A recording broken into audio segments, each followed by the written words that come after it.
কেমন আছেন আপনারা? জি আলহামদুলিল্লাহ। আউযু বিল্লাহি মিনাশ শাইতানির রাজীম। বিসমিল্লাহির রহমানির রহিম।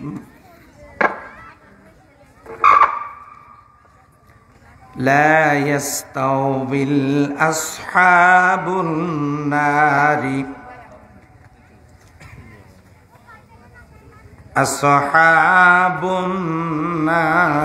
وأصحاب الجنة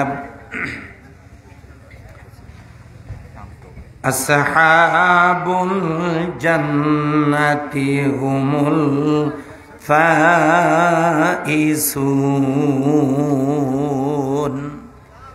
آمنت بالله. وقال رسول الله صلى الله عليه وسلم من تشبه بقوم فهو منهم أو كما قال عليه الصلاة والسلام.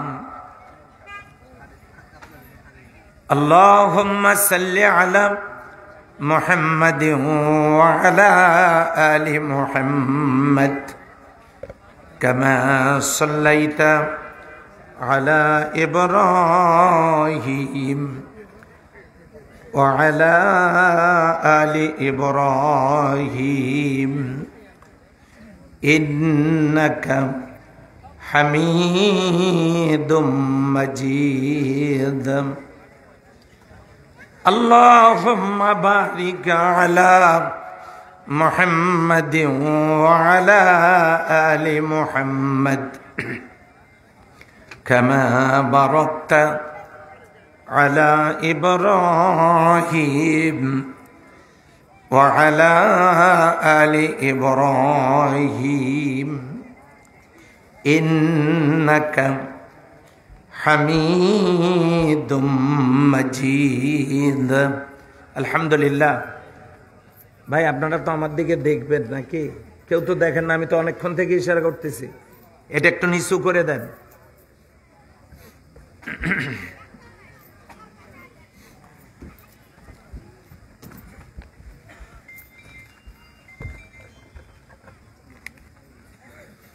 ঠিক আছে।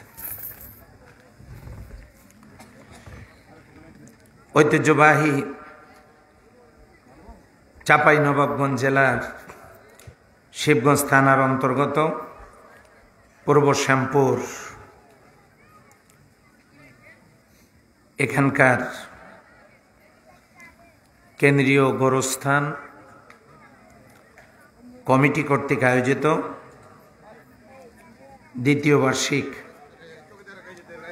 2 দিনব্যাপী তাফসীর ও কোরআন মাহফিলের আজকের দ্বিতীয় দিবস।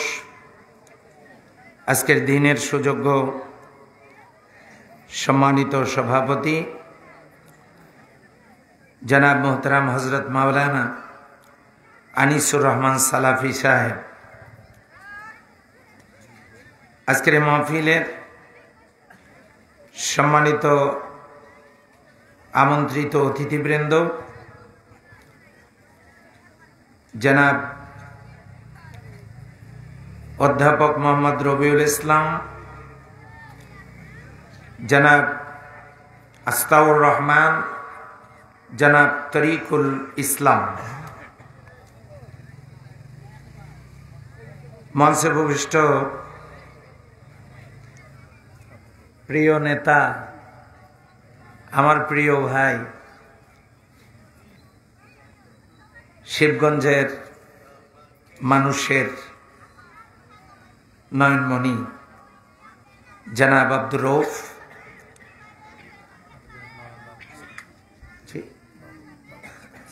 এখানে উপস্থিত রয়েছেন আমার আরেকজন সম্মানিত দ্বীনী ভাই জনাব মোহতারাম বাবুল ইসলাম ভাই,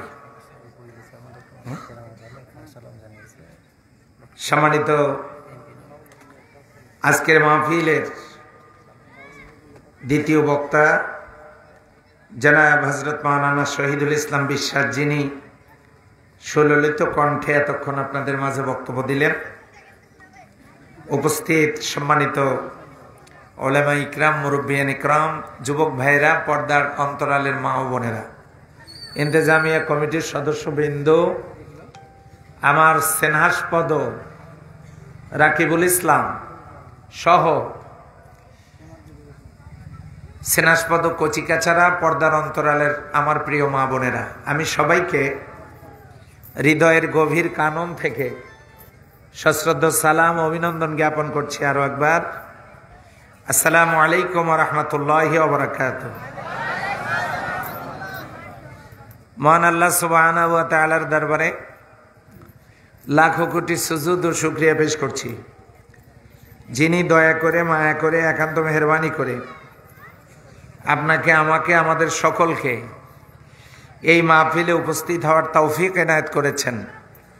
এই জন্য আমরা মনিবের দরবারে কালিমাতুশ শুকর আদায় করি। সবাই বলেন আলহামদুলিল্লাহ। কই আগের চেয়ে তো চাঁপাইনবাবগঞ্জের লোকজন দুর্বল হয়েছে, তো কি আওয়াজ নাই কেন? সবাই বলেন আলহামদুলিল্লাহ। না ঠিকই আছে? আমার ধারণা ভুল ছিল। এই মাহফিলে আসতে পেরে আমরা সবাই খুশি তো? তামাম পৃথিবীতে বাংলাদেশের মতো কোনো জায়গায় এত মাহফিল হয় না, আর বাংলাদেশে এত মাহফিল হয় না যা হয় চাঁপাইনবাবগঞ্জে। কথা বলেন ঠিক কিনা? এত মাহফিল হলে কি হবে? এই মাহফিলের আয়োজক যারা, এগুলোও নামাজ পড়ে না অধিকাংশ। হ্যাঁ, মাহফিল কমিটি নামাজ পড়ে না এমন প্রমাণ আমার কাছে আছে। কোরআনের মাহফিল করে,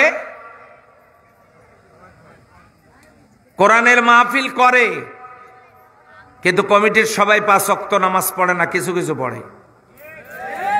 আমি বলেছি অনেকেই আছে যারা নামাজ পড়ে না। আরো মজার ব্যাপার, মাহফিল করে কোরআনের, দল করে শয়তানের। কোরআনের মাহফিল ভালো লাগে, এই উপলক্ষে বেশ মজা হয়, কিন্তু আল্লাহর কোরআন না মানলে পরকালে জাহান্নামে যাওয়া লাগবে, এ ব্যাপারে কোনো চেতনা নাই। কথা বলেন ঠিক না ঠিক? আমি অনুরোধ করব, এত মাহফিলের দরকার নাই। চাঁপাইনবাবগঞ্জে মাহফিল কমান, কোরআনের আমলের দিকে চলে আসেন। এই তাফসিরের নামে মহড়া করে কোনো লাভ নাই। সম্মানিত ভাইয়েরা, গোরস্থানের উন্নয়ন কল্পে মাহফিল দিয়েছেন, গোরের আবার কিসের উন্নয়ন? উন্নয়ন করতে হবে আমলের। আমি বাড়িতে বলে দিয়েছি, আমি যদি মারা যাই খবরদার আমার কবরটা যেন পাকা করা না হয়। আমি বাড়িতে বলে দিয়েছি, আমি মারা গেলে আমার কবরটা জমিনের উপর থেকে একটু উঁচু করা যাবে না, জমিনের সাথে মিশাই দিতে হবে। কবরের আবার কিসের উন্নয়ন? আমলের উন্নয়ন করেন। মসজিদগুলোতে ফজরের জামাতে, জুমার মতো মসজিদে মুয়াজ্জিন আজান দেওয়ার পর মসজিদ ভর্তি হয় কিনা সেই চিন্তা করেন। সম্মানিত ভাইয়েরা, আমার আলোচনার শেষ পর্যন্ত যারা থাকবে না উঠে চলে যাবে, খেয়াল রাখবেন ওই লোকটাই হলো ওই তরিকার মানুষ। আশপাশে খেয়াল রাখেন কেউ যায় কিনা, গেলেই বুঝবেন ওই তরিকার লোক। সম্মানিত ভাইয়েরা, আমি আপনাদেরকে একজনের সালাম পৌঁছাচ্ছি। সালাম একজনের পৌঁছে দিলে আপত্তি নেই তো? তিনি আমার আত্মার আত্মীয়, মুক্তিকামী মানুষের প্রিয় ঠিকানা, মজলুম মানবতার বিশ্বস্ত প্রতিষ্ঠান বাংলাদেশ জামাত ইসলামী রাজশাহী মহানগরীর সুযোগ্য আমির, আপনাদের এলাকার নন্দিত মায়ের গর্বিত সন্তান জনাব হযরত মাওলানা কেরামত আলী ভাই, যিনি আমার মাধ্যমে আপনাদেরকে সালাম পাঠিয়েছেন। ওয়ালাইকুম আসসালাম না, তাফসীর শুনতে শুনতে বুড়া হইলেন। ওয়ালাইকুম আসসালাম না, কেউ যদি কারো দ্বারা সালাম পাঠায় তার জবাব হলো ওয়ালাইকা আলাইহিস সালাম। আবার বলেন ওয়ালাইকা আলাইহিস সালাম। যদি বলে অমুককে গিয়ে আমার সালাম দিবেন, লোকটা গিয়ে যদি সালাম পৌঁছায়, জবাব ওয়ালাইকুম আসসালাম হবে না, ওয়ালাইকা আলাইহিস সালাম, এইভাবে জবাব দিতে হবে। আপনারা হয়তো মনে করছেন আমি রাগ করছি, মোটেও না। কারণ চাঁপাইনবাবগঞ্জের মানুষ আমার অত্যন্ত প্রিয়। আমরা সবসময় একটু মোশানে থাকি, কারণ বাংলাদেশে যে অবস্থাটা বর্তমান তৈরি হয়েছে সেটা কি দিয়ে জানেন? ওই পীরগঞ্জের রক্ত দিয়ে। শহীদ আবু সাইদের বাড়ি পীরগঞ্জ, আমার বাসার পশ্চিম পাশে শহীদ আবু সাইদ, পূর্ব পাশে শহীদ সোহাগ, দুইজনের রক্ত পীরগঞ্জে।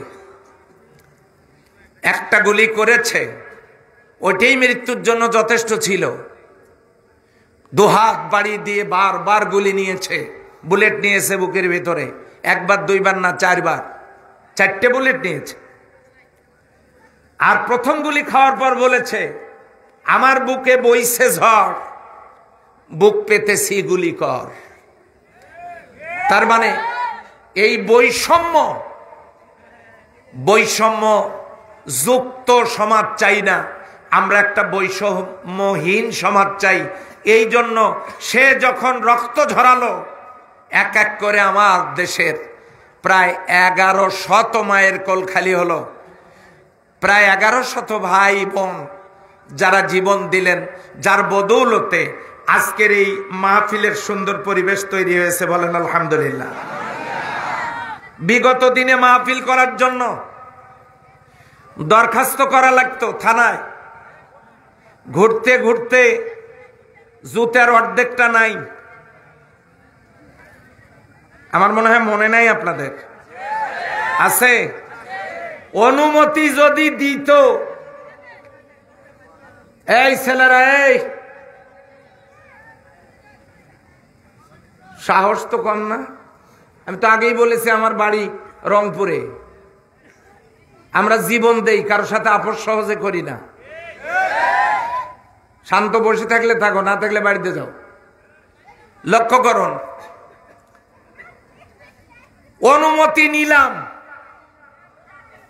এখন যদি অনুমতি দিয়েছে, নামের বানান যদি ভুল হয়েছে, কারো নাম কম বেশি হয়েছে, উপর নিচ হয়েছে, মাহফিল বাতিল হবে না। আল্লাহর কি রহমত, এখন আর তাদের নাম লাগে না। আছে? আল্লাহকে বেশি কিছু বলি নাই, বলছিলাম আল্লাহ আমরা এই জাতীয় জুলুম যারা করে তাদের পদত্যাগ চাই। আর আল্লাহর পরিকল্পনা হলো না, না, পদত্যাগ দিয়ে কি হবে, আমি বরং দেশ ত্যাগ চাই। আল্লাহর পরিকল্পনা কি পদত্যাগ না দেশ ত্যাগ? কেন হইল? অতিরিক্ত অহংকারের কারণে। এখন বুঝুন, অহংকারের পরিণতি ভালো হয় না। এখান থেকে শিক্ষা গ্রহণ করুন। সকল রাজনৈতিক দল মাস্তানিয়ার মাতবাড়ি করে বেশি দিন থাকা যায় না, যাবেও না। আজকে 10 তারিখ, ঢাকার রাজপথ সব দখল করার কথা ছিল। চিন্তা করলাম কালকে বুঝি আর থাকি না, কিন্তু তাদের শুভবুদ্ধির উদয় হয়েছে, তারা আসে নাই। আমি তাদের বিরুদ্ধে বলছি না, আমি বলছি এই জন্য ওই সব দল কেন করবেন? যে দলের নেতারা কর্মীদেরকে বিপদে ফেলে পালায় যায়, এটা যদি দুনিয়াতে পালায় যায়, পরকালে তাদেরকে দিয়ে আপনাদের কি উপকার হবে? কথা বলেন তো ঠিক কিনা? দুনিয়াতেই যারা পালায়, পরকালে কি হবে? এজন্য ওই সব চিন্তা বাদ দেন, কোরআনের দিকে ফিরে আসেন। আমি কোন দলের কথা বলবো না, আমার হাতে কি? কোরআন থেকে কথা বলবো। থাকবেন শেষ পর্যন্ত? হাত তোলেন কারা থাকবেন না? থাকবেন? তাহলে আমার সাথে সবাই পড়ে নেন, আউযু বিল্লাহি মিনাশ শাইতানির রাজিম, বিসমিল্লাহির রাহমানির রহিম। সূরা হাশর নবী করিম সাল্লাল্লাহু আলাইহি সাল্লামের মাদানী জিন্দেগিতে অবতীর্ণ। মোট আয়াত 42, রুকু 3। সেখান থেকে তেলাওয়াত করেছি একটি মাত্র আয়াত, আয়াতের নাম্বার 20। আওয়াজ দিয়ে বলেন আল্লাহু আকবার। আজকে এই আলোচনাটা আপনাদের কাছ থেকে শেষে আমি মুখস্থ নেব, যাতে আমাকে আর চাপায় আসা না লাগে। এই আলোচনা এখন যাতে আপনারাই করতে পারেন। খুব সহজ আলোচনা, মুখস্থ হবে। লক্ষ্য করুন, কোন সূরা, কত নম্বর আয়াত? এই আয়াতটা নাজিল হয়েছে কোথায়? মদিনায়, হিজরতের পরে। আমি 20 নম্বর আয়াত থেকে আলোচনা করছি। কি আছে এখানে? এখানে আছে লা ইয়াস্তাউবিল আসহাবুন নারে ওয়া আসহাবুল জান্নাহ। লা ইয়াস্তাউবি সমান নয়, একই রকম নয়, এক জিনিস নয়, মর্যাদা একই রকম নয়। আসহাবুন নার যারা দোজখের অধিবাসী তাদের, ওয়া আসহাবুল জান্নাহ আর যারা জান্নাতের অধিবাসী তাদের, এই দুই গ্রুপের মর্যাদা একরকম নয়। এরপরে আল্লাহ বলছেন আসহাবুল জান্নাতা হুমুল ফায়েজুন, যারা জান্নাতের অধিবাসী কেবলমাত্র তারাই হলো সফল কাম। আওয়াজ দিয়ে বলেন আল্লাহু আকবার। আয়াতটা শেষ। এই জান্নাত অথবা জাহান্নাম যেটাই হোক, তার আগে আমাদেরকে মরা লাগবে কি না? লাগবে তো। অবশ্য সাফাইয়ের লোক কম মরে আমি জানি, হায়াত একটু বেশি। দোয়া করে আরো হায়াত আল্লাহ বাড়ায় দেখ, আমিন। মা বোনেরা ভাইরা ভালো করে শোনেন, মরা যে লাগবে এটা কি আজকে রাতেও হতে পারে? পারে? আচ্ছা, মরে গেলাম, আজকে মরার আগে বাড়িতে গিয়ে আল্লাহ যদি নিয়ে যায়, আপনি রুমের মধ্যে ঢুকে দরজা বন্ধ করে দিবেন, জানালা বন্ধ করে দিবেন, দিয়ে ড্রেসিং টেবিলটার সামনে দাঁড়াবেন অথবা আয়নার সামনে নেবেন, নিয়ে বলবেন তুমি কি সেই আজকে রাত্রে যদি মারা যাও, ফজরের আগে তোমার লাশটা খাটের উপর থেকে নিচে নামানো হবে, তুমি কি সেই? কালকে সকালবেলা নিম পাতা বড়ই পাতা দিয়ে গরম পানি করে তোমাকে গোসল দেওয়ার পর কাফন পরানো হবে, জানাজা শেষে তোমাকে কবরে রাখা হবে, এই যে গোরস্থান যেটা রাখা হবে, গাছতলায় বাঁশতলায় জঙ্গলের ভিতরে একটা বিছানা বালিশ মশারি সেখানে থাকবে না, ঘরটা পোকামাকড়ের ঘর। মাত্র 9 দিন পর তোমার মাথার চুলগুলো খুলে পড়বে। 9 থেকে 18 দিনের মধ্যে পেটটা ফেটে যাবে, হাড়ের উপর থেকে গোশতগুলো খুলে খুলে পড়বে, হাতের নখগুলো খুলে পড়বে। তোমার প্রিয়জনেরা কেউ তোমার সাথে যাবে না। তুমি কি সেই যেখানে যাচ্ছ সেখান থেকে আর কোনো দিন ফিরে আসতে পারবে না? তুমি যাচ্ছ সেখানে যেখানে গেলে সব কাজের হিসাব তোমাকে দিতে হবে। এই কথা কয়টা আয়না দেখে বলার পর ঘরের বাল্বটা আপনি বন্ধ করে দিয়া বেডের ওপরে শুয়ে পড়েন অন্ধকার রুমে। এবার মনে করুন আপনি কবরে আছেন, আর একটু সময় ব্যয় করেন 2-4 মিনিট। মনে করেন আপনি কবরে আছেন অন্ধকার রুমে, পৃথিবী চলছে, গাড়ি ঘোড়া চলছে, ব্যবসা বাণিজ্য চলছে, কলকারখানা চলছে, বন্ধু বান্ধবরা খেলাধুলা করছে, প্রিয়তমা স্ত্রী প্রিয়তম স্বামী তারা খাবার খাচ্ছে, সন্তানেরা ঘুরে বেড়াচ্ছে, সহপাঠীরা ক্লাস করছে, সবাই যার যার কাজ করছে। কিন্তু আপনি মরে পড়ে আছেন ঘরের ভিতরে অন্ধকার রুমে, আপনি মৃত্যু। এখন আপনি আপনার মাথার শিওর থেকে ঘড়িটা অথবা দেওয়াল ঘড়িটার দিকে তাকায় দেখেন, আপনি মনে মনে মারা যান। যাওয়ার পর আপনি ঘড়ির দিকে তাকায় দেখেন আপনি মৃত্যুবরণ করেছেন, অথচ আপনার টাকায় কেনা ঘড়িটা আপনার জন্য একটা মিনিটও আপনার শোকে থেমে থাকে নাই। আপনার জন্য পৃথিবী একটা মিনিটও থেমে থাকে নাই। যার যার কাজ সে করছে, ঘড়ির কাঁটা ঘুরছে, আপনার টাকায় কেনা ঘড়ি থামে নাই আপনার মৃত্যুতেও। বোঝা যাচ্ছে এই পৃথিবীতে আপনার আমার কোনো মূল্য নেই। আমি পৃথিবী থেকে বিদায় নিলে সব চলবে, শুধু আমি থাকবো না। তাহলে এখন ভাবতে হবে আমি কার জন্য সুদের ওপর টাকা লাগাই, সম্পদের পাহাড় গড়ছি? আমি কার জন্য দুর্নীতি করে সম্পদ গড়ছি? আমি কার জন্য আল্লাহর ইবাদত বাদ দিয়ে পরিশ্রম করছি? আমি কার জন্য আল্লাহর গোলামি বাদ দিয়ে মানুষের সিঙ্গারা মার্কা কর্মী হইয়া মানব রচিত মতাদর্শের পিছনে ছুটছি? কেন কেন কেন এবং কেন? কি কারণে? আমার তো এক পয়সার মূল্য আমার এই পৃথিবীতে নেই। এই ভাবনাটা আপনি ভেবে আপনি মারা যান, এরপরে আপনাকে কবরে দেয়া হবে। কথাগুলো বলতাম না গোরস্থানের মাহফিল, তাই বলছি।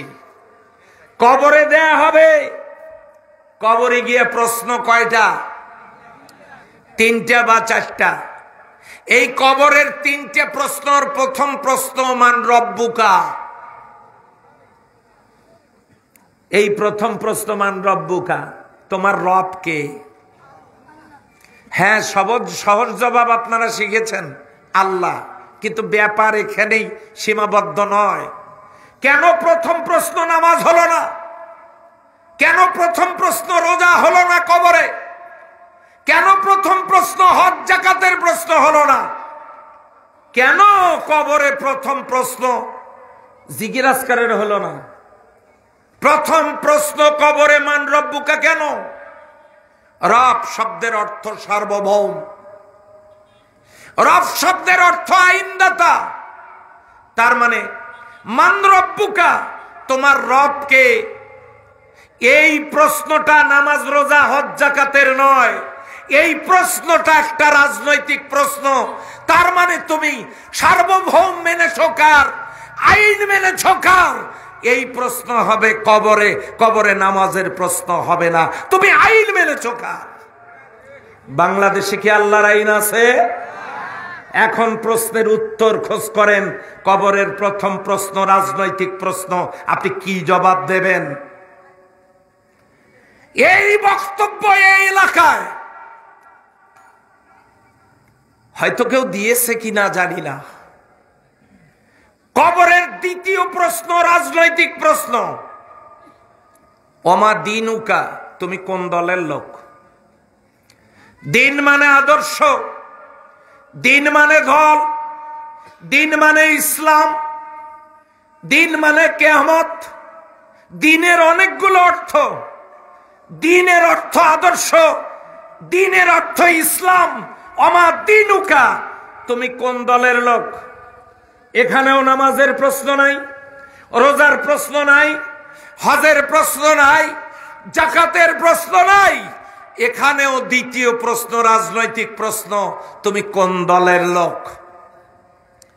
এখন যদি আপনি জবাব দেন আমি তরমুজ পার্টির সেক্রেটারি, আমি নারিকেল পার্টির সভাপতি, আমি তাল পার্টির ক্যাশিয়ার, আর আমি বেল পার্টির সহসভাপতি, তাহলে তো তাড়াতাড়ি বেহেশতে যাওয়া যাবে নাকি? আচ্ছা, দ্বিতীয় প্রশ্নটাও রাজনৈতিক প্রশ্ন। আমার দেশে নামের আগের দিকে মোহাম্মদ লেখে, অথচ তারা এবার ফতোয়া দেয় ইসলামের রাজনীতি নাই। খেয়াল করেন, কবরের প্রথম প্রশ্ন রাজনৈতিক, নামাজ রোজার প্রশ্ন নয়। আইন মেনেছো কার? দ্বিতীয় প্রশ্ন অমা দিনুকা, কোন দলের লোক? জবাব দেওয়ার জন্য রেডি করেন, আপনি কোন দলের লোক? আপনি কি ইসলামের নাকি আপনি গায়রে ইসলামের? কোনটা রেডি করেন। 3 নম্বরের প্রশ্ন, মান নাবিয়ুকা। নাবা মানে সংবাদ শিরোনাম, নাবা মানে ব্রেকিং নিউজ, নাবা মানে হেডলাইন্স, শিরোনাম। নাবা থেকে নবী, নবী হলেন মেসেঞ্জার। তুমি কোন দলের লোক আর সেই দলের নেতাকে? উনজুর মান হাযার রাসূল, দেখো তো লোকটাকে চেনো কিনা। কবরের মধ্যে নবী করিম সাল্লাল্লাহু আলাইহি সাল্লামকে হাজির করা হবে, আপনি নেতা মেনেছেন কাকে? এই 3 নম্বরের প্রশ্ন হলো আমার নবিয়ুকা, তোমার নবীকে। এটাও নামাজ রোজা হজ যাকাতের প্রশ্ন নয়, এ প্রশ্নটাও রাজনৈতিক প্রশ্ন। এবার বলেন, কবরের মধ্যে 3টা প্রশ্নই কি ধর্মীয় প্রশ্ন না রাজনৈতিক প্রশ্ন? সবাই জবাব দেয় নাই, চিন্তা করতেছে, বাড়িতে গিয়া বউর সাথে পরামর্শ করে কালকে বলবো। এটা কি ধর্মীয় প্রশ্ন নাকি রাজনৈতিক প্রশ্ন? 3টা প্রশ্নই রাজনৈতিক প্রশ্ন। আইন মানছ কার? কোন দলের লোক? তোমার দলের নেতাকে। এখানে নামাজ রোজা হজ যাকাতের প্রশ্ন নাই। এখন আসেন, ওই কবরে গেলেন, উত্তর যদি দিতে পারি দ্যাটস ওকে, ঘুমাবেন কিয়ামত পর্যন্ত, কোনো ডিস্টার্ব হবে না। আর দিতে যদি না পারি, কবরে আমরা যাওয়ার আগেই তো বাস পাঠায় দিয়েছি। এবার কবি বলতেছেন, একটু ভেবে চিনতে কবরে যাস, তুই কবরে যাওয়ার আগে আগে গেছে বাস। কি বাস আগে যায় কি যায় না? হ্যাঁ, শুরু হয়ে যাবে, কবরে শুরু হয়ে যাবে, কবরস্থানের মাহফিল শোনেন, শুরু হয়ে যাবে। এরপর হাসর, ওই হাসরে ফয়সালা হবে কে জান্নাতি কে জাহান্নামী। হাসরের ময়দানে কাতার হবে 2টা, একটা ডাইন কাতার, উলাইকা আসহাবুল মাইমানা, এই কাতারটার নাম হবে মাইমানা। উলাইকা আসহাবুল মাশামা, আর একটা কাতারের নাম হবে মাশামা। একটা ডাইন কাতার আর একটা বাম কাতার, একটা ডাইনপন্থীদের দল আর একটা বামপন্থীদের দল। সম্মানিত ভাইরা, যতক্ষণ পর্যন্ত এতক্ষণ যে বললাম, এবার মুখস্থ বলুন, কোন সূরা, কয় নাম্বার আয়াত, কোথায় নাজিল হয়েছে, মোট আয়াত কত? হ্যাঁ, এই তো হচ্ছে হচ্ছে, হবে গো হবে। মারা যাওয়ার পর কবর পাকা করা যাবে না। কবর সেই ঘর যেখান থেকে ফিরে আসতে পারবো না। 9 দিন পরে চুল খুলে যাবে, 9 থেকে 18 দিনের মধ্যে শরীরের হাড়ের উপর থেকে গোস্ত গলে যাবে, পড়ে যাবে, খুলে খুলে পড়ে যাবে।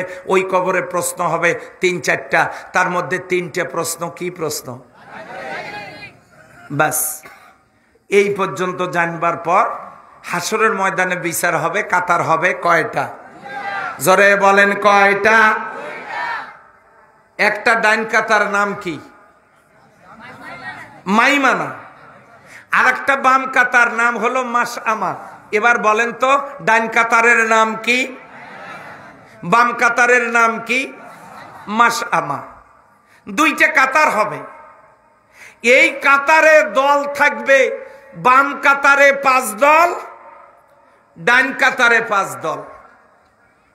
আমি কি দলগুলোর নাম বলবো?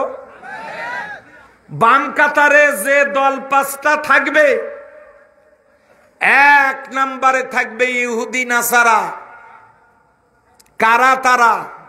গায়রিল মাগদুবি আলাইহিম ওয়ালাদ-দাল্লিন। আমিন কালকে সকালে। গায়রিল মাগদুবি আলাইহিম ওয়ালাদ-দাল্লিন। ইহুদি নাসারারা থাকবে বাম কাতারে, কেন থাকবে? ওরা আল্লাহ মানে তিনজন। আল্লাহকে আল্লাহ মানে, আল্লাহর স্ত্রী মানে মরিয়ম আলাইহিস সালামকে, নাউজুবিল্লাহ, ধীরে বলেন। আর আল্লাহর পুত্র মানে ঈসা আলাইহিস সালামকে।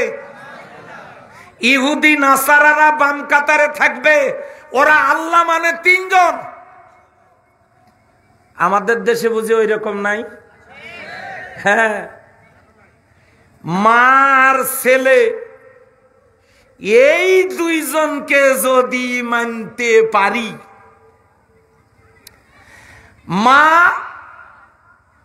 মরিয়ম আলাইহিস সালাম, ছেলে ঈসা আলাইহিস সালাম, এই দুইজনকে যদি মানতে পারি, তারা আল্লাহর কাছে সুপারিশ করে আমাদেরকে স্বর্গে নিয়ে যাবে।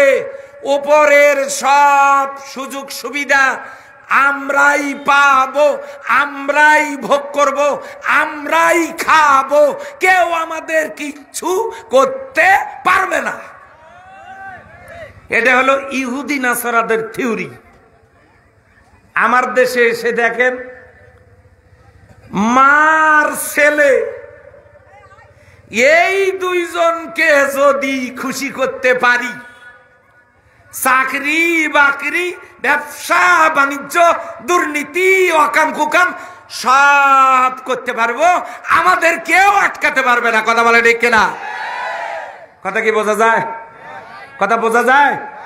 হ্যাঁ, শুধু মার ছেলে যদি কনভিন্স করতে পারি, যদি তাদের খুশি করতে পারি, পোস্টারে যদি বেশি করে ছবি লাগাইতে পারি, মায়ের ছবি, ছেলের ছবি, উপরে আরেকজনের ছবি, নিচে আমারটা,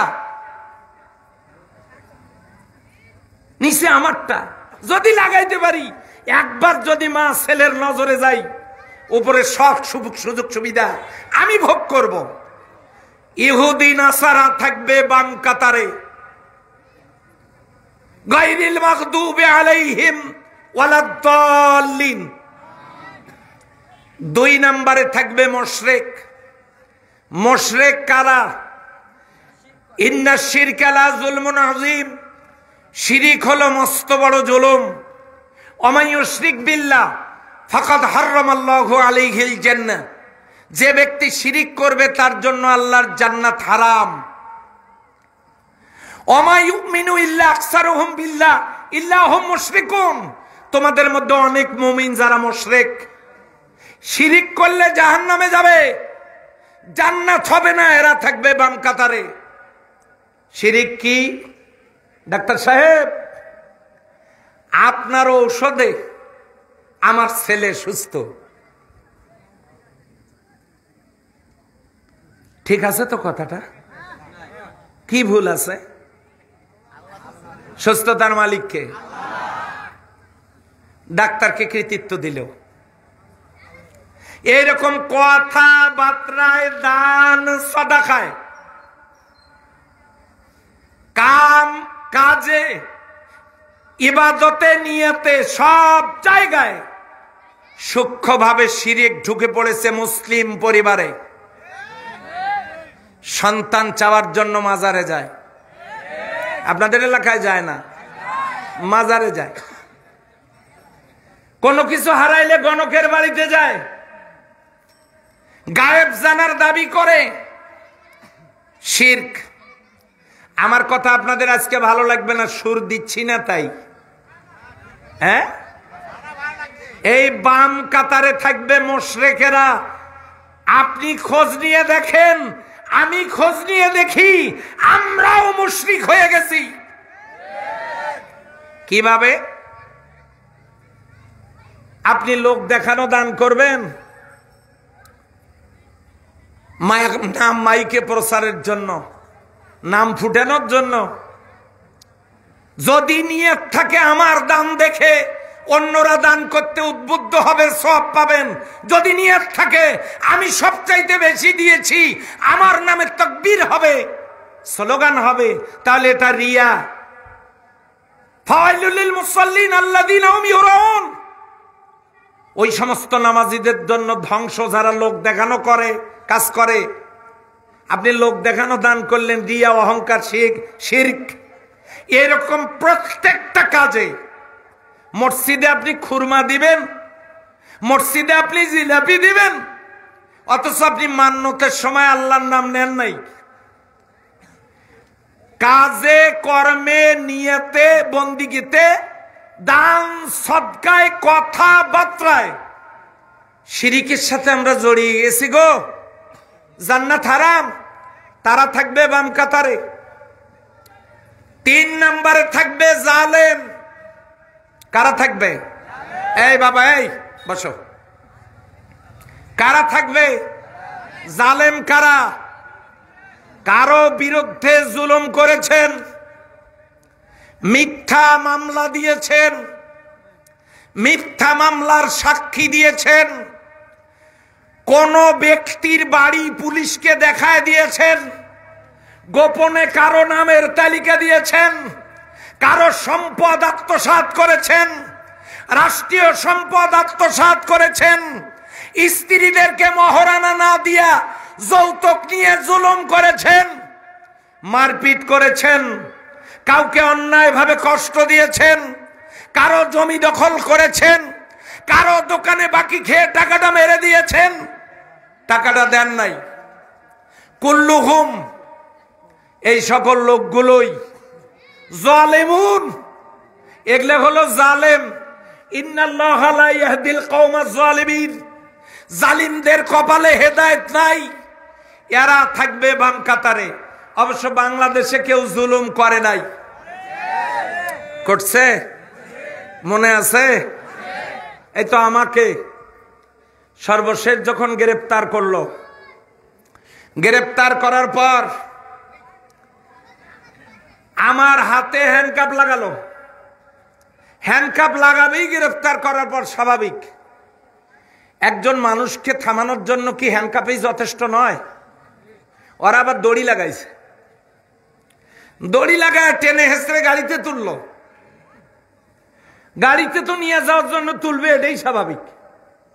লম্বা মানুষ, পুলিশের পিকআপ ভ্যানে জায়গা হয় না, দাঁড়াতে পারি না, বসতে ধরছিলাম। ওরা আমাকে বলল আমার মতো জঙ্গি সন্ত্রাসীর জন্য সরকার নাকি গাড়ি কেনে নাই। আমাকে রুকুর হালতে সাপড় করে নিয়ে যাওয়া হলো তাদের ঠিকানায়, টেনে হেসড়ে নামানো হলো। নামানোর পর একটা রুমে গিয়ে রুমের লাইট অফ করে দিয়ে আমার চোখগুলো বাঁধা হলো। এরপর চলল নির্যাতন। আমার প্রশ্ন হলো, ওই বিচার দেওয়ার জন্য আমি এখানে আসি নাই। আমার কথা হলো, যারা এই কাজটা করেছেন আর যারা ওই সমস্ত লোকদেরকে সহযোগিতা করেছেন, তারা তো আমার কাছ থেকে মাপ নেন নাই, মাপ চানও নাই। কোরআনে বিশ্বাস থাকলে সূরা বুরুজ খুলুন, ওখানে লেখা আছে ইন্নাল্লাযীনা ফাতানুল মুমিনিনা ওয়াল মুমিনাত সুম্মা লাম ইয়াতুবু ফালাহুম আযাবু জাহান্নামা ওয়া লাহুম আযাবুল হারিক। যারা ঈমানদার নারী পুরুষের উপরে জুলুম করেছে, তাদের উপরে নির্যাতন চালিয়েছে, তাদের কাছ থেকে যারা ক্ষমা নেয় নাই, আর ক্ষমা যারা নেয় নাই, এই লোকগুলোর জন্য ফালাহুম আযাবু জাহান্নাম। কি আছে বলেন? কার কথা? কার কথা? অনুরূপ ভাবে যে প্রকারের জুলুম করে মানবাধিকার লঙ্ঘন করা হয়েছে, ওই প্রকারের জুলুমের জন্য আল্লাহর দরবারে দাঁড়াতে হবে। কিয়ামতের ময়দানে জালেমদেরকে বাম কাতারে দাঁড়ানো হবে, দাঁড় করানো হবে। আমিও যদি জালেম হই, আমাকেও দাঁড় করানো হবে। There is no consider. আমি কি কোনো দলের নাম বললাম?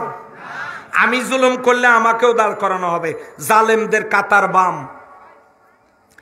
4 নাম্বার, কাফেরদেরকে বাম কাতারে দাঁড় করানো হবে। কি তাদের অপরাধ? আল্লাযীনা কাফারু, যারা কুফরি করেছে, ওয়াকাযযাবু বিআয়াতিনা, আমার আয়াতগুলোকে মিথ্যা প্রতিপন্ন করেছে, ওয়াস্তাকবারু আনহা, তারা অহংকার প্রদর্শন করেছে। লা তুফাত্তাহু আবওয়াবুস সামা, তাদের জন্য আসমানের দরজা, জান্নাতের দরজা খোলা হবে না। ওয়ালা ইয়াদখুলুনাল জান্নাতা, এরা জান্নাতে প্রবেশ করতে পারবে না। হাত্তা ইয়ালিজাল জামালু ফি সাম্মিল খিয়াত, শুয়ের পিছনের ছিদ্র পথ দিয়া উট ঢুকে চলাফেরা করা যেমন অসম্ভব, এদেরও তেমনি জান্নাতে যাওয়া অসম্ভব। কাফেরেরা দাঁড়াবে বাম কাতারে। সম্মানিত ভাইয়েরা, তাফসির মাহফিল করার মতো লোক পাওয়া যায়, কিন্তু আল্লাহর কোরআনের সমাজ প্রতিষ্ঠা করার মতো ওই লোকগুলোকে যদি কোরআনের সমাজ প্রতিষ্ঠার জন্য বলা হয়, তখন তারা এটা মানতে রাজি হয় না। এরকম লোক এদিকে নাই, আমি জানি আমাদের এলাকায় আছে, মানে উত্তরের দিকে আছে, এদিকে নাই। সম্মানিত ভাইয়েরা, ওয়াল্লাযীনা কাফারু ওয়া কাযযাবু বিআয়াতিনা ওয়াস্তাকবারু আনহা, যারা অহংকার করে, কিরকম অহংকার জানেন? জানো আমি কোন দলের লোক, একদম ফুটে করে দেব, এইরকম অহংকার। এত কিছুদিন আগে কি অহংকার আমরা দেখলাম। আমি মাস তিনেক আগে দেখি একটা মশা কয়েলের উপর বসে আছে। চিন্তা করলাম এটা কোন দলের মশা, কোন পার্টির মশা, এটার সাহস এত কয়েলের উপর বসে থাকে। এটা তো যেন তেন নিশ্চয়ই সরকারি দল হইতে পারে অথবা বিরোধী দল হইতে পারে। এই মশা কয়েলের উপর বসে আছে, আশ্চর্য ব্যাপার।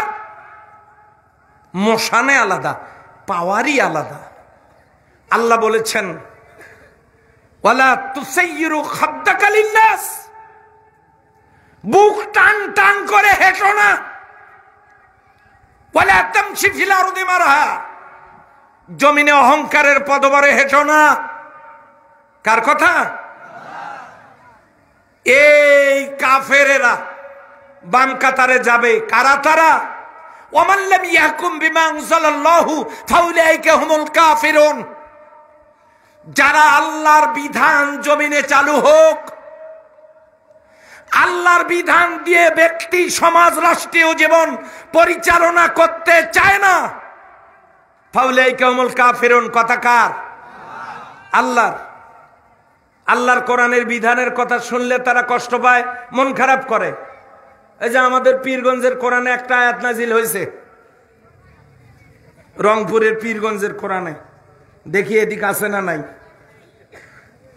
নাও থাকতে পারে, কারণ পীরগঞ্জ কত দূর এখান থেকে, 300 কিলোমিটার। তো এখন দেখি সেখানে আছে কিনা। হ্যাঁ, এখানেও আছে, আলহামদুলিল্লাহ।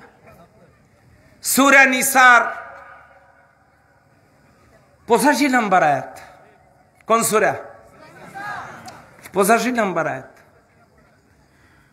মান ইয়াশফা শাফাআতান হাসানাতান, যে ব্যক্তি কোনো ভালো লোকের ব্যাপারে মতামত দেবে, সুপারিশ করবে, রায় দেবে, ভোট দেবে, সিল মারবে ভালো কোনো লোককে। আমি কি কোনো পার্টির কথা বললাম? কোন দলের কথা? ভালো লোক কারা? আপনারা বেছে নেবেন। যে নেশা করবে না, যে দুর্নীতি করবে না, যে নামাজ কাজা করবে না, দিনদার, আল্লাহওয়ালা, পরেজগার, আল্লাহকে ভয় করবে, জনগণের খেদমতে কাজ করবে। মাইয়াশফা শাফাআতান হাসানাতান, এই ভালো কাজের ব্যাপারে কেউ যদি ভালো লোককে ভোট দেয়, রায় দেয়, সুপারিশ করে, সিল মারে, ইয়াকুল্লাহু নাসিবুম মিনহা, ওই লোকটা যত ভালো কাজ করবে ভোটে নির্বাচিত হওয়ার পর, ওই লোকটা যত ভালো কাজ করবে তার সমপরিমাণ সওয়াব আল্লাহ ভোট দানকারীর আমলনামায় দান করবেন। ওমান ইয়াশফা শাফাআতান সাইয়্যা, আর যদি কেউ খারাপ লোককে রায় দেয়, খারাপ লোক কারা আপনারা ভালো জানেন। আমাদের দেশে দল আর ক্যান্ডিডেটের অভাব নাই। যে দল যে ক্যান্ডিডেটে আসুক, আপনারা জিজ্ঞাসা করবেন, আপনারা কি সাক্ষী দিতে পারবেন বুকে হাত রেখে আপনাদের দলে দুর্নীতিবাজ নাই? আপনারা কি সাক্ষী দিতে পারবেন সবার সামনে আপনাদের দলে নেশাখোর নাই, ইয়াবা ফেন্সিডিল খায় না, রাত্রিবেলা গাছের ধাক্কা দিয়ে বলে না ভাইজান সাইড দেন? এইরকম নেশা করা লোক আপনাদের দলে নাই, সেই গ্যারান্টি কি দিতে পারবেন? 3 নম্বরের প্রশ্ন করবেন, আপনারা কি গ্যারান্টি দিতে পারবেন আপনার দলের প্রত্যেক নেতা কর্মী নামাজি? যদি গ্যারান্টি কেউ দেয়, সেই লোকগুলোকে বেছে নেবেন। আর যদি গ্যারান্টি দিতে না পারে, ওই লোককে ভোট দিয়ে নির্বাচিত করে চেয়ারে বসালে, আমি কোন দলের কথা বলছি না, বসালে ওই ব্যক্তি যত পাপের কাজ করবে, যত দুর্নীতি করবে, যত মদ জুয়া চালু করবে, যত জেনা ব্যভিচারী হবে, যত পাপাচার হবে, এই পাপের অংশ ভোটদানকারীর আমলনামায় চলে যাবে। কিফলুম মিনহা, সেখানে অংশ চলে যাবে। সম্মানিত ভাইয়েরা, এটা কোন সূরা, কয় নাম্বার আয়াত? আমাদের সমাজের এক শ্রেণীর মানুষ আবার বের হয়েছে ইদানিং, কার দায় দায়িত্ব আমরা নেব, কার দায় দায়িত্ব আমরা নেব, কে দুর্নীতি করবে আমরা তো জানি না, ওই জন্য আমরা ভোট দিতেই যাব না। এরকম কিছু লোক নাই? তাদের কি হবে শোনেন, দশাটা কি হবে? ওই লোকটা ভোট সেন্টারে গেলে যে ভালো মানুষটা নির্বাচিত হতো, ওই লোকটা না যাওয়ার কারণে ভোট কম পেয়ে লোকটা হারছে। কিন্তু চেয়ার খালি থাকবে না, সেখানে একজন খারাপ লোক বসবে না, বসবে না? ওই ভালো লোকটা গিয়ে ভালো কাজ করতে না পারার গুনাহ, খারাপ লোকটা চেয়ারে বসার পর যত খারাপ কাজ করবে তার গুনাহ, পুরা ব্যবস্থাপনায় যত পাপ সবটাই যাবে ভোটদান থেকে বিরত থাকা ব্যক্তির আমলনামায়। যদি ভালো লোক থাকে তাহলে অবশ্যই যেতে হবে, খারাপ লোক হলে আশপাশে যাওয়ার দরকার নাই। সম্মানিত ভাইয়েরা, কোরআনের আয়াত যদি আপনারা মনে করেন কোরআনের আয়াতগুলো আমার বিশ্বাস হয়, তাহলে এই কোরআনের সমাজ আমাদের কায়েম করতে হবে। করতে না চাইলেই আল্লাহর দেওয়া বক্তব্য অনুযায়ী অমাল্লাম ইয়াহকুম বিমা আনজালাল্লাহু ফাউলাইকা হুমুল কাফিরুন, আল্লাহর নাজিল করা বিধান অনুযায়ী জীবন সমাজ চালাতে যারা চায় না তারা কাফের। আমরা কি ইমানদার হতে চাই না কাফের? আপনারা একটু হাত তুলে দেখান তো, বাংলাদেশে কোরআনের সমাজ চালু হোক। মন থেকে বলবেন, মুনাফিকি নিয়ে না। কারা কারা চান একটু হাত তুলে দেখান দেখি।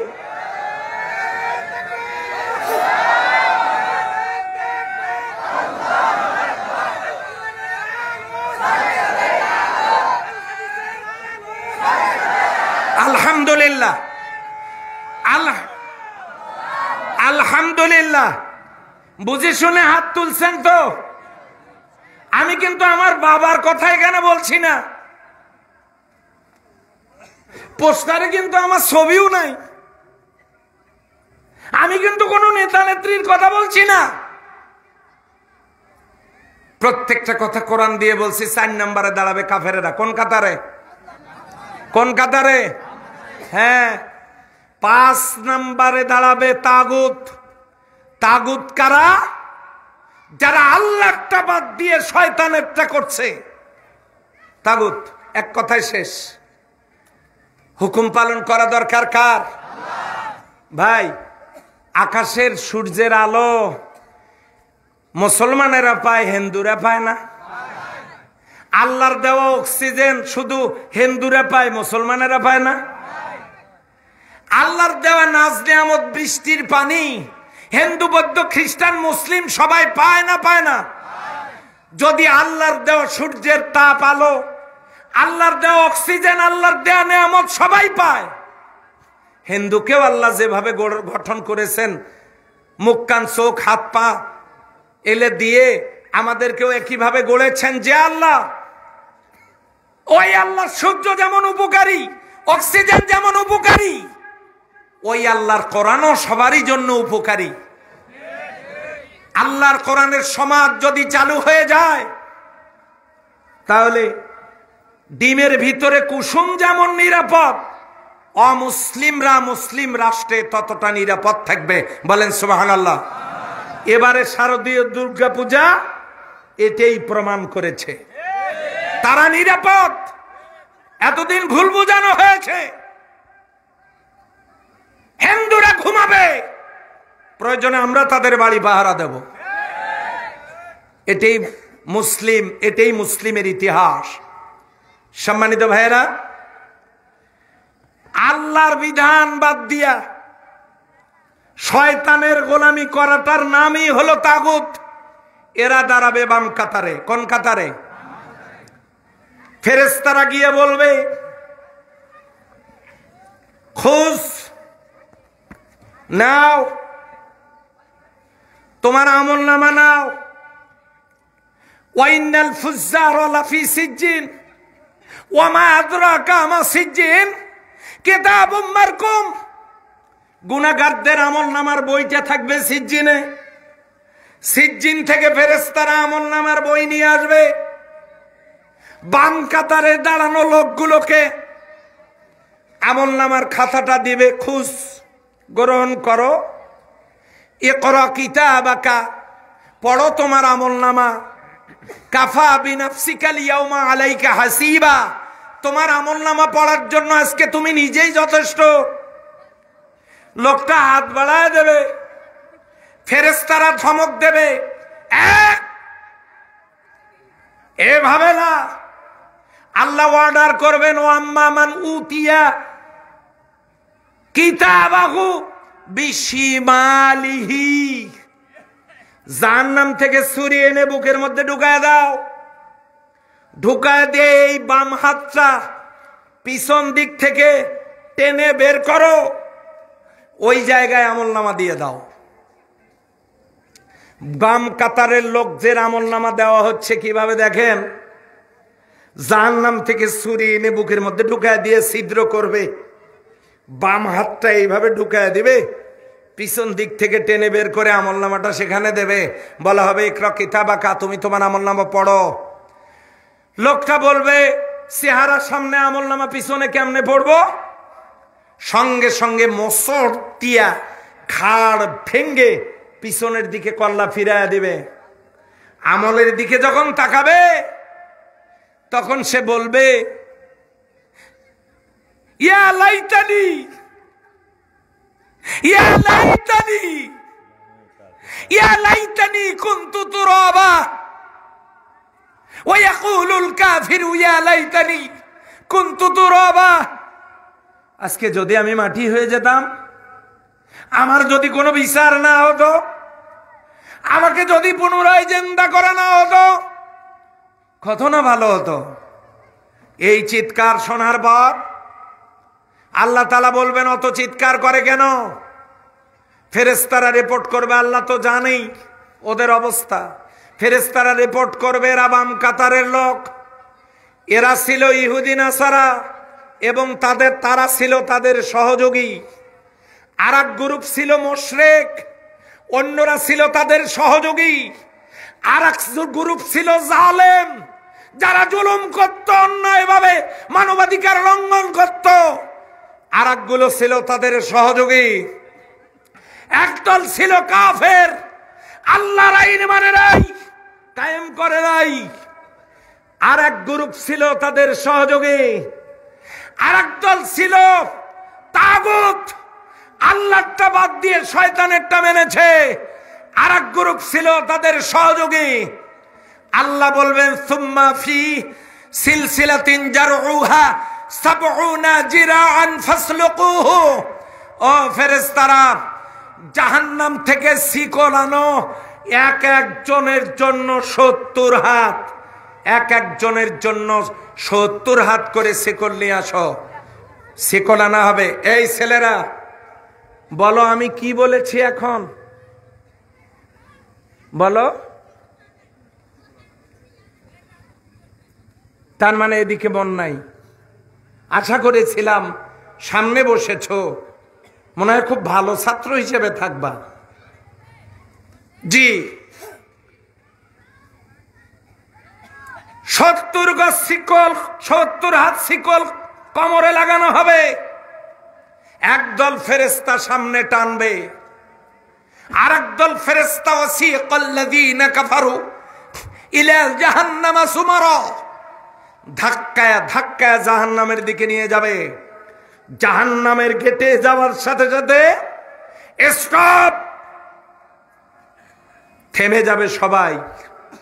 ফেরেশতাদেরকে অর্ডার করা হবে, ওদের ঘাট ধরো, নাওয়াসি, পিছনের চুলগুলো সহ পিছনের রগগুলোকে শক্ত করে ঘাটটা ধরো, ওয়াল আকদাম, আর পা ধরো।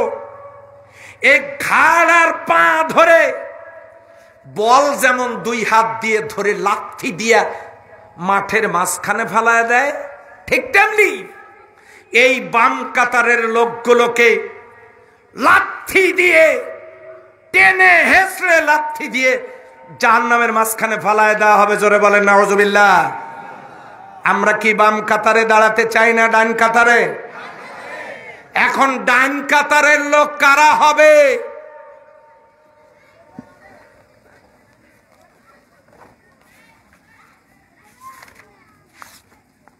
আলহামদুলিল্লাহি রাব্বিল আলামিন। কোন দিক থেকে পড়া শুরু করলাম?